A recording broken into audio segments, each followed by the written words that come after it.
Channel. और मैं लक्ष्मी फिर से आई हूँ आपके सामने एक और नई रेसिपी लेके। सो गाइज आज बनाएंगे हम ये टेस्टी सा मसाला चीज़ी मैक्रोनी। बहुत ही अच्छी बनके तैयार होती है।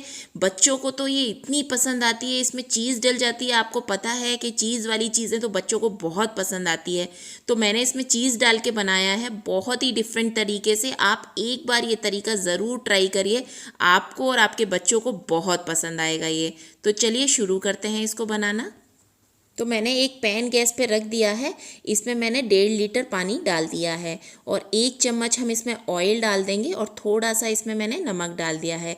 अब इसमें अच्छे से बॉईल आ जाएगा तभी हम अपनी मैक्रोनी को ऐड करेंगे। तो ऑयल डालने से जो हमारी मैक्रोनी है वो आपस में स्टिक नहीं होगी, ये तभी चिपकती है जब आप इसको ओवर कुक करते हैं। तो ये देखिए, ये उबाल आ गया है हमारे पानी में अच्छे से। तो अब यहाँ पे मैंने ये 2 कप मैक्रोनी ऐड कर दी है। तो ये व्हीट मैक्रोनी मैंने यूज़ की है। वैसे तो मैक्रोनी के हर पैकेट के ऊपर लिखा होता है कि आपको उसको कितनी देर तक बॉईल करना है, आप उसके हिसाब से इसको बॉईल कर लीजिए। तो 4 से 5 मिनट मुझे लगा है और ये हल्की सी ट्रांसपेरेंट आपको दिखने लगेगी। ये देख सकते हैं आप, ये सॉफ्ट हो गई है और मैंने इसको कट करके देखा है तो ये ईजिली कट हो रही है। तो इट मीन्स कि ये अच्छे से बॉईल हो गई है। अब इसको हमें ज़्यादा बॉईल नहीं करना है। तो ये देखिए, एक स्ट्रेनर में मैं इसको स्ट्रेन कर लूँगी और ठंडे पानी से इसको वॉश कर लूँगी, जिससे इसका जो कुकिंग प्रोसेस है वो स्टॉप हो जाएगा और ये ओवर कुक नहीं होगी। तो देखिए, ये अच्छे से हमने स्ट्रेन कर लिया है। अब इसमें मैं ठंडा पानी डाल दूँगी। तो आप देख सकते हैं कि हमारी जो मैक्रोनी है वो बहुत खिली खिली बॉईल हो गई है और आपस में बिल्कुल नहीं चिपकी।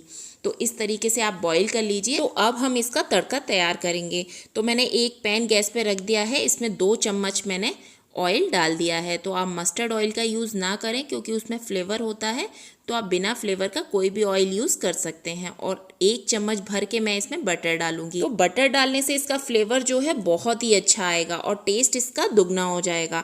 अब यहाँ पे ये मेल्ट हो गया है। अब मैंने 8 से 10 लहसुन की कलियाँ हैं वो बारीक बारीक काट के इसमें डाली हैं। इसका भी फ्लेवर बहुत अच्छा आता है। इसको आपको बहुत ज़्यादा रोस्ट नहीं करना, कुछ सेकेंड के लिए इसको रोस्ट करना है। और फिर हम यहाँ पे 1 इंच अदरक का टुकड़ा बारीक काट लेंगे और वो यहाँ पे ऐड कर देंगे।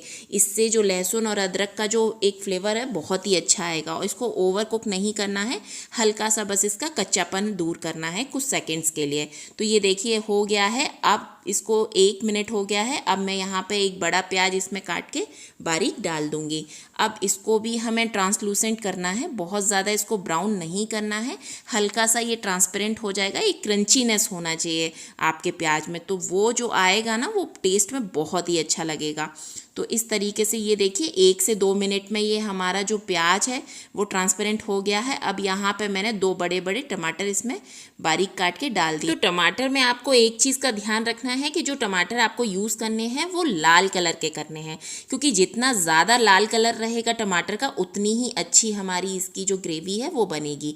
तो देखिए हमारे टमाटर भी सॉफ्ट हो गए हैं। थोड़ा सा मैंने यहाँ सॉल्ट डाला है और 1 चम्मच मैंने इसमें कश्मीरी लाल मिर्च डाली है, जिससे इसका जो सॉस का जो कलर है बहुत ही प्यारा आएगा। तो इस तरीके से हम इसको मिक्स कर देंगे और 2 से 3 मिनट तक अब इसको हम पकाएंगे, जिससे ये सारे टमाटर जो हैं अच्छे से सॉफ्ट हो जाएं। और थोड़ा सा मैंने यहाँ 4 से 5 चम्मच पानी इसमें डाला है, जो कि टमाटर को सॉफ्ट होने में इसकी हेल्प करेगा। अब यहाँ पे हम इसको ढक देंगे और 2 से 3 मिनट के लिए इसको छोड़ देंगे। देखिए 2 से 3 मिनट के बाद मैं इसको चेक कर रही हूँ और ये देखिए किस तरीके से इसका ऑयल अलग अलग हो गया है और हमारे जो टमाटर हैं बहुत अच्छे से सॉफ्ट हो गए हैं। तो यहाँ पे अब मैंने एक गाजर ली है जो बारीक काट ली है और यहाँ पे एक शिमला मिर्च मैं यहाँ पे ऐड करूँगी। आप अपने हिसाब से कोई भी सब्जियाँ यहाँ पे ऐड कर सकते हैं जो भी आपको पसंद हो। और इस तरीके से इन्हें भी हम पका लेंगे, हमें बहुत ज़्यादा इनको भी नहीं कुक करना है। 1 से 2 मिनट के लिए हम इसको ढक के रख देंगे, जिससे इसका थोड़ा सा कच्चापन दूर हो जाए और हल्की सी क्रंचीनेस इसमें रहे। तो जो क्रंचीनेस इसमें आएगी ना तो वो बहुत ही टेस्टी लगेगी। तो आप देख सकते हैं कि सारी सब्जियां हमारी बहुत अच्छे से पक भी गई हैं और एक हल्का सा क्रंचीनेस भी इसमें दिख रहा है। अब यहाँ पे हम इसमें सॉसेज ऐड करेंगे। तो देखिए 1 चम्मच भर के मैंने यहाँ पे पिज़्ज़ा सॉस डाला है और 2 चम्मच भर के मैं यहाँ पे टमाटो सॉस डालूंगी और 1 चम्मच मैं इसमें चिली सॉस डालूंगी। तो इस मैक्रोनी में मैंने कोई भी ग्रीन चिली का यूज़ नहीं किया है और नॉर्मल रेड चिली पाउडर भी नहीं यूज़ किया है। मैंने कश्मीरी लाल मिर्च का पाउडर यूज़ किया है जो स्पाइसी नहीं होता, क्योंकि मैं अपनी बेटी के लिए बना रही हूँ, वो स्पाइसी नहीं खाती। अगर आप घर में अपने बच्चों के लिए बना रहे हैं तो आप इस तरीके से बनाइए, उनको बिल्कुल भी स्पाइसी नहीं लगेगा। और ये तीनों चीज़ें मैंने अच्छे से मिक्स कर दी हैं। अब यहाँ पे मैं थोड़ी सी काली मिर्च का पाउडर डाल दूँगी, इससे बहुत अच्छा फ्लेवर आएगा। और थोड़ा सा हाफ स्पून मैंने यहाँ पे सीजनिंग डाली है और हाफ स्पून मैं यहाँ पे चिली फ्लेक्स डालूंगी। तो ये तीनों चीज़ें डाल देंगे और इनको अच्छे से मिक्स कर देंगे। तो आप देख सकते हैं कितना प्यारा कलर आया है इसका, एकदम रेड कलर। जो हमने टमाटर यूज़ किया है, कश्मीरी लाल मिर्च यूज़ की है, जो सॉसेज हमने यूज़ किए हैं, उससे इसका जो कलर है बहुत ही प्यारा आया है। तो अब सारी मैक्रोनी हम इसमें मिक्स कर देंगे।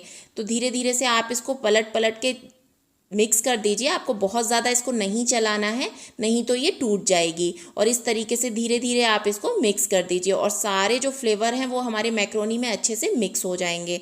तो अब यहाँ पे हम थोड़ा सा सॉल्ट डाल देंगे, क्योंकि थोड़ा सा सॉल्ट मैंने पहले भी डाला था, तो आप ध्यान रखिएगा, उसी हिसाब से आप सॉल्ट डालिएगा। तो अब सॉल्ट डाल के मैं इसको अच्छे से मिक्स कर देती हूँ। तो इस तरीके से हम इसको ढक के 2 से 3 मिनट के लिए पका लेंगे। तो देखिए 2 से 3 मिनट हो गए हैं और सारे फ्लेवर हमारे आपस में मिल गए हैं और मैक्रोनी बहुत अच्छी दिख रही है। अब यहाँ पे मैंने हरा धनिया डाल दिया है इसमें और इसको हम अच्छे से मिक्स कर देंगे और इसका जो फ्लेवर है बहुत अच्छा आएगा। तो ये देखिए हमारी मैक्रोनी बनके तैयार हो गई है। अब यहाँ पे लास्ट में हम इसमें चीज़ डालेंगे। तो चीज़ सुनकर तो बच्चों का दिल बहुत ही खुश हो जाता है, और बच्चे तो छोड़ो, आजकल तो बड़ों को भी ये बहुत पसंद आती है। तो इसमें मैंने मोज़रेला चीज़ यूज़ की है। आप चाहे, अगर आपके पास ये नहीं है तो अमूल के जो चीज़ क्यूब्स आते हैं उसको भी आप ग्रेट करके इसके ऊपर डाल सकते हैं। अब हम इसको 1 से 2 मिनट के लिए ढक देंगे, जिससे ये जो चीज़ है वो सारी मेल्ट हो जाएगी। तो आप देख सकते हैं हमारी चीज़ मेल्ट हो गई है। अब यहाँ पे हम थोड़ा सा ऑर्गेनो डालेंगे और थोड़ा सा चिली फ्लेक्स डालेंगे, जिससे इसका भी टेस्ट बहुत अच्छा आएगा। तो इस तरीके से हम ये दोनों चीज़ें डाल देंगे। आप चाहे तो डालिए, अदरवाइज़ आप स्किप भी कर सकते हैं। और इसको हम अच्छे से मिक्स कर देंगे। और देखिए कितनी बढ़िया हमारी मैक्रोनी बनके तैयार हो गई है।